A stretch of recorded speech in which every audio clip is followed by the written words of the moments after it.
Eric, welcome and thank you for your time. You'll be playing in Chile this December as a part of the massive festival, Chile TerrorFest. How excited are you to finally come with E-FORCE to South America? Very excited to be able to come down and play for the first time. Hopefully going to open up some new markets because we'd definitely like to come back in 2026, maybe some other countries. We'll see what happens. Really, yeah, what can I say? It'd be the first time that we're coming down, and really honored and privileged that there's still a desire and market and demand for my era and VOIVOD from the Phobos Negatron stuff, and really happy to make it happen. Yeah. You're sharing the stage with legendary bands like Mayhem, Triumph for Death, Triptychon, and Sacrifice. What does it mean to be part of such an extreme and iconic festival lineup? An honor and privilege. We played a fest once in Sicilia with Mayhem, and I know the guys in Sacrifice was from Toronto also. We played with them in 2009, so it's going to be great to hook up with those guys again. Actually, Rob from Sacrifice did a guitar solo on a song called Debauchery from the Demonical record. So it's going to be cool to hook up with those guys again and see everybody and experience the South American vibe, because I've seen some videos of Manowar and Iron Maiden, and you guys are fucking crazy, man. You heard about us. Yeah. Yeah, you heard about us. So, about E-FORCE, you formed E-FORCE after your time with VOIVOD, one of the most innovative bands into metal. What was your initial vision starting E-FORCE? Well, basically just to continue my vision of what I wanted to do musically, and just create stuff and do the best I can. I mean, it's pretty tough market, despite I'm the ex-VOIVOD guy and all that, but keep doing in the music and what's possible and rock on, basically. Yes, still speaking about VOIVOD and E-FORCE at the same time, the VOIVOD has a futuristic experimental sound, one type of vibe, and with E-FORCE you have another vibe, another more aggressive, more focused on the thrash metal.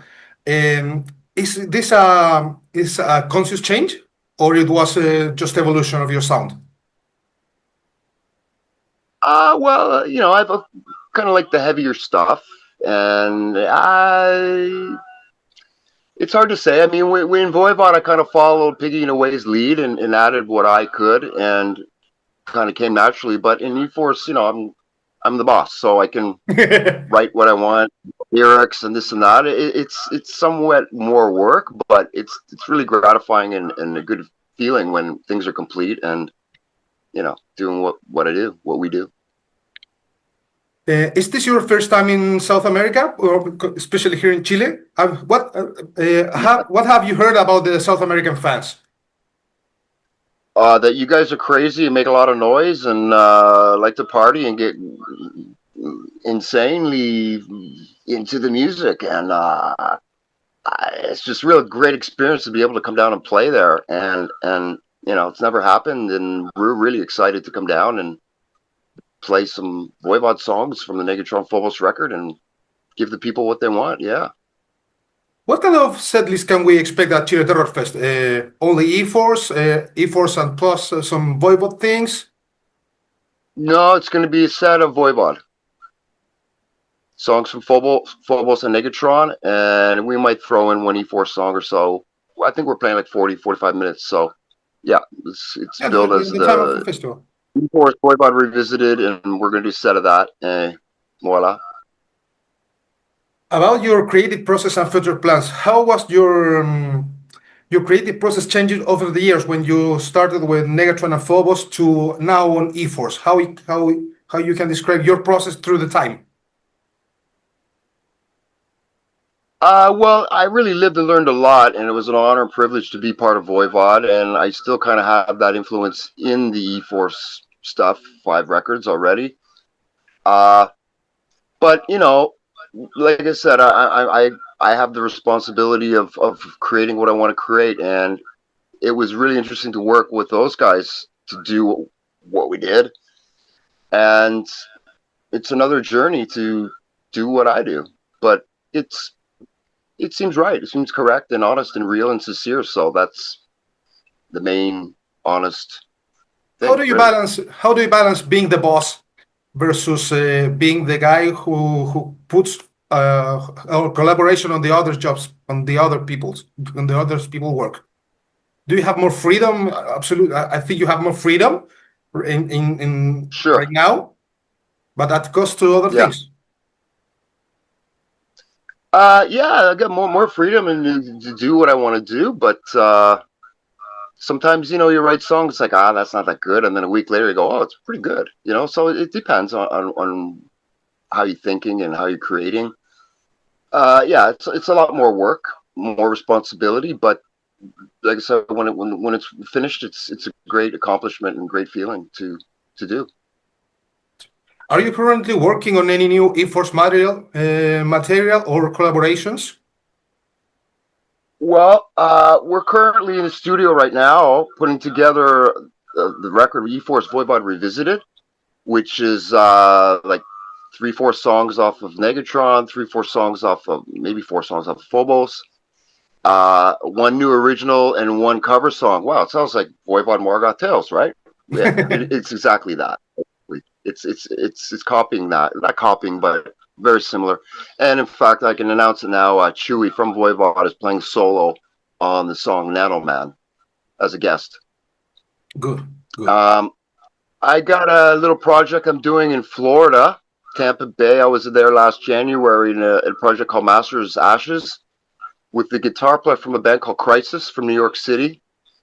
This guy Afzal and a bass player who's playing 6 Feet Under at the moment. That's going to be released later next year. It's kind of a doom, post-apocalyptic mayhem kind of vibe. And we've been friends for decades, and he just basically said, you want to come over and do it? But that's going to come out later next year. It's a real great experience. And still putting together new E-FORCE songs for the Knicks full studio album. But, you know, we're kind of doing this as we have for, like, say, the last 4 or 5 years since the release of Mindbender 2019. The COVID shit fucked everything for us and maybe a lot of bands, obviously. And been kind of doing this Voivod Revisited thing, and it makes sense to finally do a record about it, which kind of coincides and works with the Knicks Voivod documentary, which I'm part of, and the biography. So it all kind of matches and seems right to do. So, what does it mean to you being on the stage, holding a bass and screaming at the mic, through all these years in your metal journey? Well, it feels like home. It's what I do, and people say, "Wow, it's cool you're still doing this." And I'm like, kind of like, well, to be honest, that's all I kind of know how to do. You know, kind of still a rock and roll rebel teenager in my mid-50s. So I don't know what else to say other than it's not just music; it's a way of life, and I'm a rock and roll rebel pirate till the death, really. For those in Chile who may discover E-FORCE for the first time in TerrorFest, how would you describe the band in just 3 words?